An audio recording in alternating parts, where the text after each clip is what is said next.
हमारा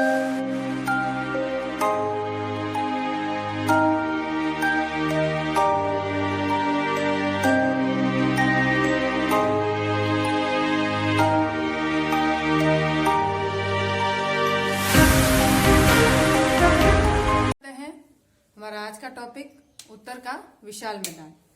भारत के अंदर कल हमने पढ़ा था कि यहाँ हमारा हिमालय पर्वत श्रृंखला उत्तर का पर्वतीय प्रदेश है और 5 भागों में भारत को विभाजित किया गया भौतिक प्रदेशों के रूप में। सेकंड आता है हमारा उत्तर का विशाल मैदान। तो हिमालय के बाद जस्ट इधर का जो ये इलाका है ये हमारा उत्तर के विशाल मैदान के अंतर्गत आता है। सबसे पहले हम ये देख लेते हैं कि मैदानों का निर्माण 2 प्रकार से होता है। एक होता है अपरदन द्वारा और दूसरा होता है नदियों द्वारा लाई गई मिट्टी के जमाव से। तो हमारा जो मैदान है उत्तर का, इसका निर्माण नदियों द्वारा लाए गए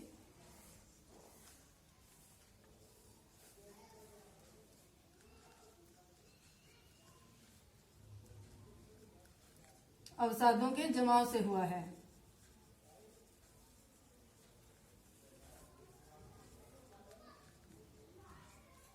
ठीक है, अब देखते हैं कि यहाँ पर सिंधु, गंगा और ब्रह्मपुत्र जैसी बड़ी नदियां बहती है। तो भारत का जब विभाजन हुआ उससे पहले तक सिंधु, गंगा और ब्रह्मपुत्र नदी के मैदान के रूप में यह क्षेत्र जाना जाता था। लेकिन 1947 में जब भारत का विभाजन हो गया तो यहाँ से जो सिंधु नदी का अफवाह तंत्र था उसका अधिकांश मैदानी भाग हमारा पाकिस्तान के क्षेत्र में चला गया। उसके बाद से हम भारत के मैदानी भाग को गंगा और ब्रह्मपुत्र के मैदान के नाम से जानते हैं। अब भारत के मैदानी भाग को प्रादेशिक तौर पर 4 भागों में बांटते हैं।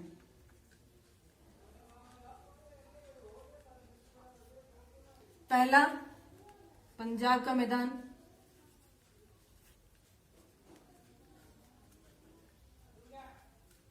दूसरा राजस्थान का,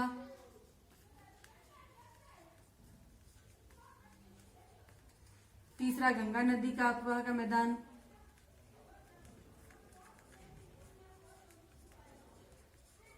और चौथा ब्रह्मपुत्र या असम का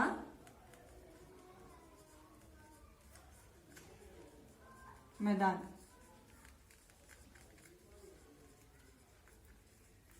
अब इस मैदानी भाग की कुल लंबाई जो है वो बताई जाती है 2400 किलोमीटर।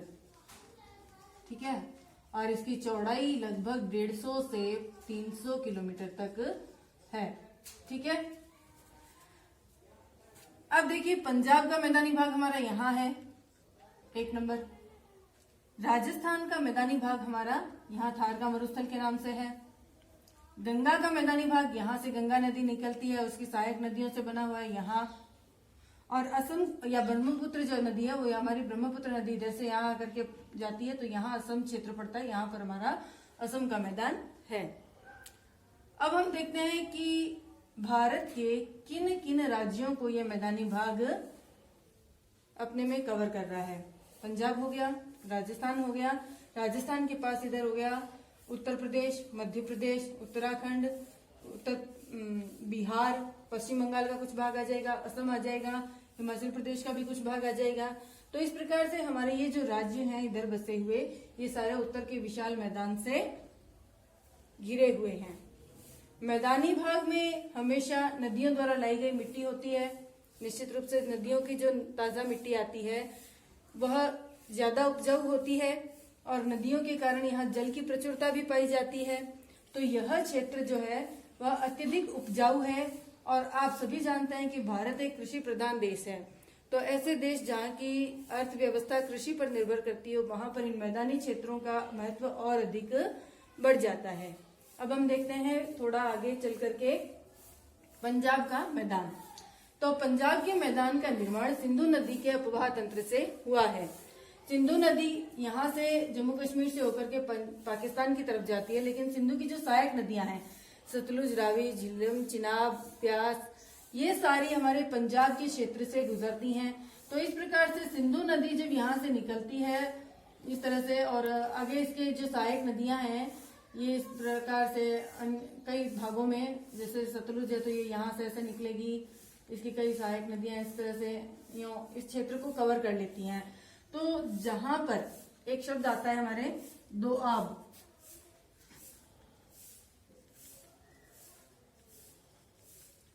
दोआब का क्या अर्थ है? दोआब का मतलब होता है कि दो नदियों के मिलने से बनने वाला मैदानी क्षेत्र दोआब कहलाता है। तो इस प्रकार से हमारा जो पंजाब का इलाका है, यहाँ पर 5 नदियां आपस में मिलती है। तो इस प्रकार से एक नदी निकली, यहाँ इसके पास दूसरी नदी आकर के मिली, फिर दूसरी में तीसरी आकर के मिली, तीसरी में चौथी आकर के मिली। इस प्रकार से 5 जगह पर दोआबों का निर्माण होता है। दो नदियों के मिलने पर बना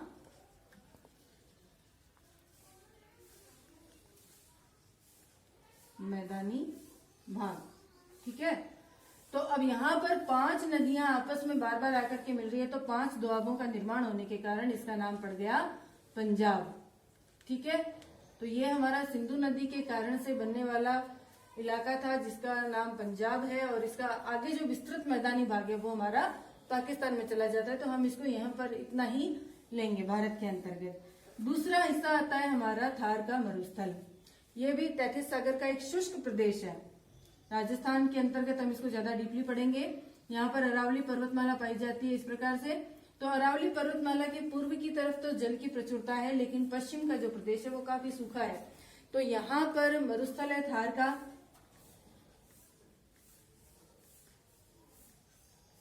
थार का मरुस्थल है। यहाँ पर विशेषता क्या है कि यहाँ पर रेतीली दोमट मिट्टी पाई जाती है और यह काफी शुष्क होती है। यहाँ पर शुष्क प्रकार की ही वनस्पतियां भी पाई जाती है। जल की प्रचुरता नहीं होने के कारण यहाँ सूखा पाया जाता है ज्यादातर, और इसी मरुस्थल में अत्यधिक गर्मी बढ़ने के कारण ये हमारे मानसून को भी बहुत अधिक प्रभावित करता है। तीसरा हिस्सा आता है हमारा गंगा नदी का मैदान। तो गंगा नदी जो है वो इस तरह से आती है और इधर से जाती है। इसकी बहुत सारी सहायक नदियां अगर यहाँ बनाएंगे तो आप समझ भी नहीं पाएंगे, इसलिए हम एक बार इसको नहीं बनाते हैं। तो गंगा यहाँ से निकलती है, गंगा के अंदर यहाँ इधर से आती है यमुना, यमुनोत्री हिमनद से। यमुना के बाद में यहाँ पर इसकी 5-7 नदियां इधर से और 6-7 नदियां इधर से मिलती हैं। तो इस प्रकार से ये जो इलाका है इसको अगर हम ड्रॉ करके देखें तो ये इस तरह से काफी भरा भरा सा इस तरह से बन जाता है, इस तरीके से। और इधर से राजस्थान की भी कुछ नदियां हैं जो जाकर के इसी में मिलती है। तो इधर से भी इस तरह से कई नदियां मिल जाएंगी इसमें जाकर के। तो ये जो क्षेत्र है ये सारा गंगा नदी का अपवाह माना जाता है। गंगा नदी की अपवाह के अंदर एक चीज अपन को बहुत अच्छे से समझ लेनी चाहिए कि कोई भी नदी जब अपने हिमनद से बहना शुरू करती है, यानी कि पहाड़ी इलाके से जब उसका बहाव शुरू होता है, तब वह अपने साथ काफी सारा पहाड़ी इलाके का जो मलबा होता है, जो अवसाद होते हैं, वो अपने साथ बहाते बहाते लेकर आती है, क्योंकि वहां पर उसकी स्पीड जो होती है बहुत तेज होती है। इसको हम इस तरह के समझ सकते हैं कि जैसे मान लो ये एक पर्वत है, यहाँ से कोई भी नदी निकलेगी तो उसका बहाव किधर होगा, इस तरह से मान लो ये लंबा इलाका मान लेते हैं कि उसका बहाव क्षेत्र है। ठीक है, तो मान लो यहाँ से गंगा नदी निकली, तो गंगा नदी ने जब यहाँ से बहाव शुरू किया तो उसकी गति क्या थी, बहुत तेज थी। और पर्वतीय इलाके से निकली तो पर्वतों से उसको क्या चीजें मिलेंगी अपने साथ बहाने के लिए, पत्थर मिलेंगे बड़े बड़े। तो यहाँ पर जब वो बह रही थी तब उसके अंदर बहुत सारा मोटा भाग जो था चट्टानों का वो बहते हुए आ रहा था।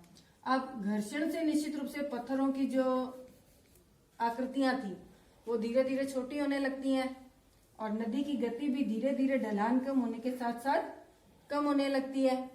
तो यहाँ पर जो पत्थर बहुत बड़े और दिखाई दे रहे थे वो धीरे धीरे निचले हिस्सों में आते आते उनकी आकृति क्या हो गई, छोटी हो गई। ठीक है, यहाँ तक आते आते वो क्या हो गए, छोटे हो गए। अब इन छोटे छोटे पत्थरों से धीरे धीरे फिर क्या हुआ, इनके अंदर आप एक बात ध्यान रखना कि जहां भी पत्थर जमे हुए होते हैं उनके अंदर नीचे पानी जाने के लिए जगह होती है, उनके अंदर गैप होता है, मिट्टी से ज्यादा गैप होता है पथरीले जो जमाव होता है उनमें। तो यहाँ पर पथरीला इलाका हो गया, मतलब पत्थरों से के जमने से फिर आगे आएगी तो यहाँ पर मिट्टी आ गई, रेतीला भाग, मतलब जो अपन कहते हैं जलोढ़ मिट्टी जिसे, तो जलोढ़ मृदा आ गई। फिर जलोढ़ मृदा के बाद आगे यहाँ पर नदी धीमी गति में बहने लग गई। तो इस प्रकार से नदी अपने साथ अवसाद लाती है और इसी प्रकार के अवसाद यहाँ पर जमते गए और इस मैदानी भाग का निर्माण हो गया।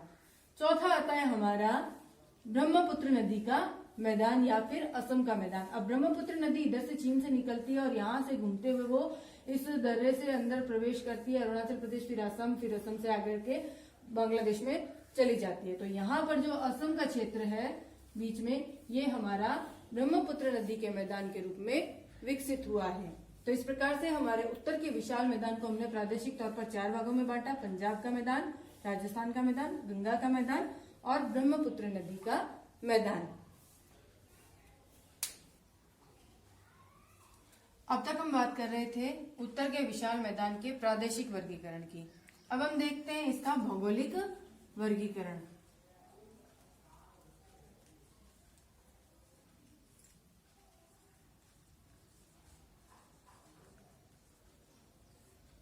तो भौगोलिक वर्गीकरण में जैसा कि मैंने आपको अभी बताया कि नदियां हैं, ये इस प्रकार से पर्वतों से बहती हैं और अपने साथ अवसाद लेकर के आती है। तो इनके साथ जो प्रारंभिक अवस्था में आ रहे होते हैं अवसाद, वो क्या होते हैं, पथरीले होते हैं, इस प्रकार से मोटे मोटे पत्थरों के रूप में इस तरह से दिखाई देते हैं। तो शिवालिक जो पर्वत श्रृंखला है उसके गिरिपादों में, शिवालिक के जस्ट बाद निचला जो हिस्सा है वहां पर ये इस प्रकार से मोटे मोटे पत्थरों के रूप में जमा हुआ इलाका बन जाता है। तो पथरीला होने के कारण यहाँ पर जल की पारगम्यता जो होती है वो अधिक होती है, यानी कि इनके नीचे जो खाली स्थान होता है वो ज्यादा होता है। और यह जो क्षेत्र है इसके अंदर रिक्त स्थान होने के कारण से जो नदियों का जल होता है वो क्या होता है, नीचे चला जाता है। तो ऊपरी तौर पर यहाँ नदियां बहती हुई दिखाई नहीं देती हैं। तो इस क्षेत्र को हम कहते हैं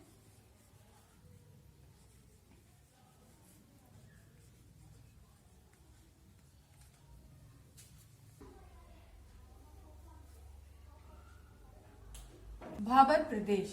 तो भाबर प्रदेश में हमने यहाँ देखा कि ये शिवालिक के गिरिपादों के नीचे की स्थिति है, जहाँ पर मोटे गोलाश्म पाए जा रहे हैं और जहाँ पर नदियां हमारी विलुप्त हो जा रही है। तो इसकी जो लंबाई है ये 8 से 10 किलोमीटर लगभग चौड़ी पट्टी के रूप में पाया जाता है। ठीक है, फिर इसके बाद जो निचला इलाका आता है, यहाँ पर आते आते इन पत्थरों का या इन कंकड़ों का जो आकार है वो काफी कम हो जाता है और ये बारीक रेतीली मिट्टी के रूप में हमें दिखाई देने लगते हैं इस प्रकार से। ठीक है ना, तो यहाँ पर रेतीली मिट्टी है।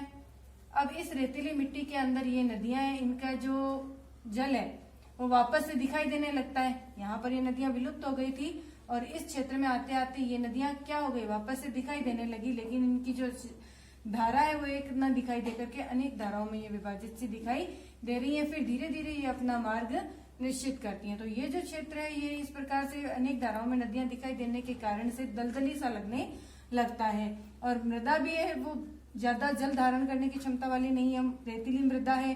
तो इस प्रदेश के अंदर जो दलदली इलाका बन जाता है और जो मृदा पाई जाती है, इसके कारण हम इस क्षेत्र को कहते हैं तराई प्रदेश। तराई का कारण कहने का कारण ये हो गया क्योंकि यहाँ पर जो नदियां हैं वो विभिन्न शाखाओं में दिखाई दे रही है। अब यहाँ से आगे बहते बहते जब यह मृदा आती है तब यह एक उपजाऊ मृदा जो कि जलोढ़ मृदा कहलाती है के रूप में विकसित हो जाती है। तो ये जलोढ़ मृदा के मैदानों का इसके आगे निर्माण करती हैं।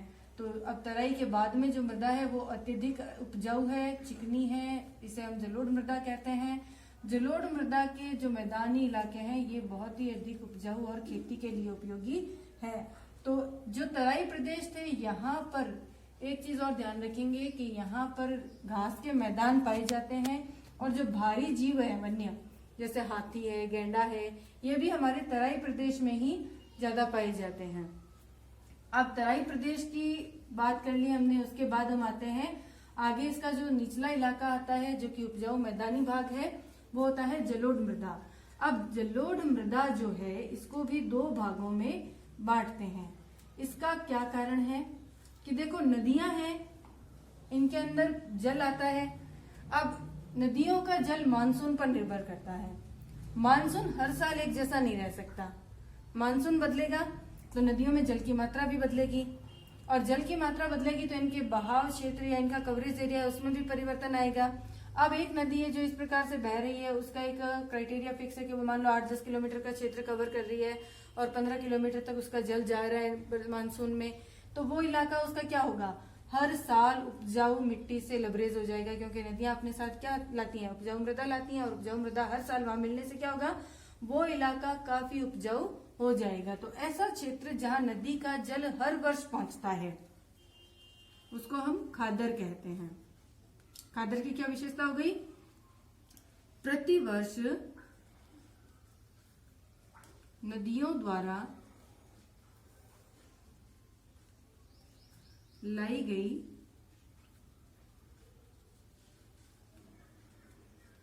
उपजाऊ मृदा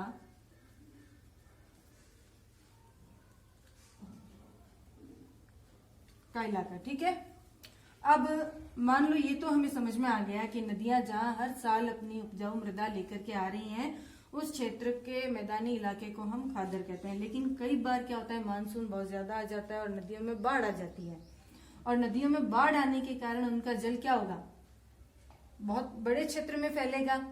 और ऐसे इलाके जहां हमेशा नदी का जल नहीं पहुंच पाता है उन इलाकों में भी नदी का जो जल पहुंचेगा और उसकी जो उपजाऊ मृदा होगी वो उन क्षेत्रों तक भी जाएगी। तो इस प्रकार से जो क्षेत्र होता है जहां पर नदी का जल प्रतिवर्ष नहीं पहुंच करके कभी कभी पहुंचता है उसको हम बांगर कहते हैं। तो ये इसको हम इस तरह से समझ सकते हैं कि जैसे मान लो ये नदी जो बहती है उसके बीच में ढलान होता है और आसपास का इलाका क्या होगा, थोड़ा सा ऊंचा होगा, इस प्रकार से। तो अब यहाँ से नदी बह रही है, हर साल मृदा कहाँ तक आ रही थी, यहाँ तक, ये इलाका हर साल कवर करती है नदी, और ये नदी बहते बहते क्या कर रही है, इस क्षेत्र में अपना जल ला रही है और यहाँ तक के इलाके को उपजाऊ मैदानी भाग के रूप में विकसित कर रही है। अब मान लो एक वर्ष नदी में बाढ़ आई तो ये जल यहाँ से कहाँ तक पहुंच जाएगा, इस क्षेत्र तक। ठीक है, यहाँ तक तो हर साल आ रहा है, और जिस साल बाढ़ आएगी या ज्यादा मानसून आएगा उस समय क्या होगा, नदी का जल यहाँ तक पहुंच गया ऊपरी इलाकों तक। तो ये तो हो गया हमारा खादर, जहां हर साल जल आ रहा है, हर साल उपजाऊ मृदा आ रही है। और ये जो ऊपरी इलाका है जहां पर कभी कभी उपजाऊ मिट्टी पहुंचती है वो हो गया हमारा बांगर। समझ गए, यानी कि खादरी के मैदान जो होते हैं वो अधिक उपजाऊ होते हैं बजाय कि बांगर के। अब खादर से आप इस तरह याद रख लो कि यहाँ हर साल खाद आती है, और बांगर यानी कि यहाँ पर हर साल खाद नहीं पहुंचती है, थोड़े से बंजर होता है। इनकी तुलना में ये इलाके थोड़े कम उपजाऊ होते हैं। ठीक है, तो बांगर में मानसून ज्यादा आने पर या बाढ़ आने पर नदियों की उपजाऊ मृदा पहुंचती है, सामान्य दिनों में यहाँ पर नदियों का जल नहीं पहुंच पाता है। अब ये हो गया हमारा भौतिक वर्गीकरण के भाबर प्रदेश, शिवालिक के गिरिपादों में 8 से 10 किलोमीटर चौड़ी पट्टी जहाँ पर नदियां विलुप्त हो जाती है, दिखाई नहीं देती हैं। फिर आता है हमारा तराई प्रदेश जहाँ पर नदियां पुनः धरातल पर दिखाई देने लगती है, कई शाखाओं में होती है, तो यहाँ पर दलदली इलाका विकसित होता है, यहाँ पर लंबे घास के मैदान पाए जाते हैं। फिर आता है हमारा जलोढ़ मृदा का मैदान। ये जलोढ़ मृदा का मैदान जो है ना ये पश्चिम बंगाल, बिहार, उत्तर प्रदेश इन क्षेत्रों में अधिक है। ठीक है, और तराई प्रदेश ये उत्तराखंड और इनमें अधिक है।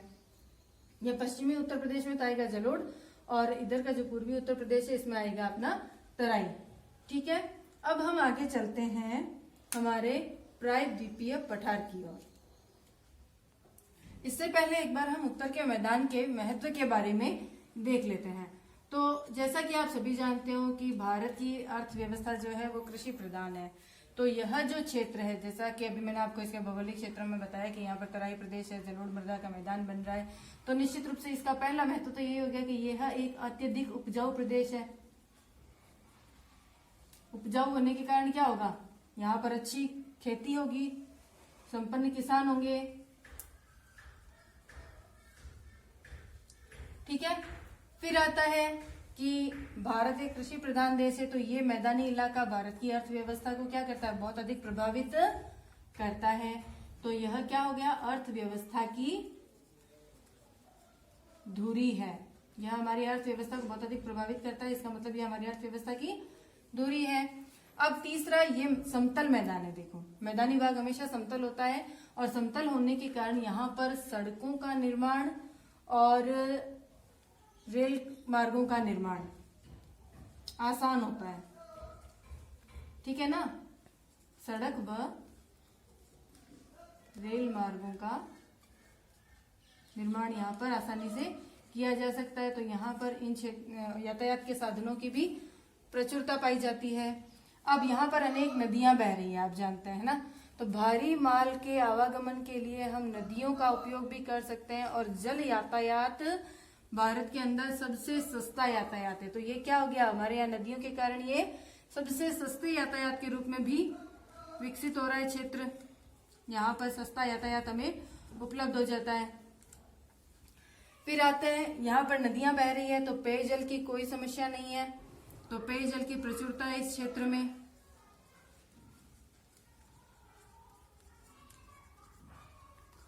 तो इस प्रकार से यह हम निवास स्थानों के तौर पर देखें तो भी यहाँ का जनजीवन काफी आसान है और सभी सुविधाएं यहाँ पर उपलब्ध हो जाती है। आर्थिक और सामरिक दृष्टि से देखें तो यह भारत की अर्थव्यवस्था को बहुत अधिक प्रभावित कर रहा है। यहाँ पर हमें भारत के अनेक प्रकार के जो संसाधन है उनकी प्रचुर उपलब्धता हो रही है, और कृषि के क्षेत्र के लिए यह बहुत अधिक उपजाऊ है, बहुत अधिक उपयोगी क्षेत्र है। इससे हमारी अर्थव्यवस्था बहुत अधिक प्रभावित हो रही है। तो यहाँ का जो क्षेत्र है ये हमारे भारत की जो ज्योग्राफी है उसके अंदर ही नहीं बल्कि यहाँ की इकोनॉमी के अंदर भी बहुत इंपॉर्टेंस रखता है। अब हम देखते हैं भारत का प्रायद्वीपीय पठार जो है, नीचे का हिस्सा। हमने देखा है पहले कि भारत के जो 5 भाग थे भौतिक रूप से, उनमें तीसरा हिस्सा आता है हमारा नीचे का प्रायद्वीपीय पठार। तो अब प्रायद्वीपीय पठार का इलाका जो है, यहाँ से हम थोड़ा इसको इरेज करके देखते हैं कि यहाँ से नीचे का जो तिकोटा हिस्सा बनता है ये हमारा प्रायद्वीपीय पठार आएगा। अब नेक्स्ट क्लास में हम प्रायद्वीपीय पठार के बारे में डिटेल से पढ़ेंगे।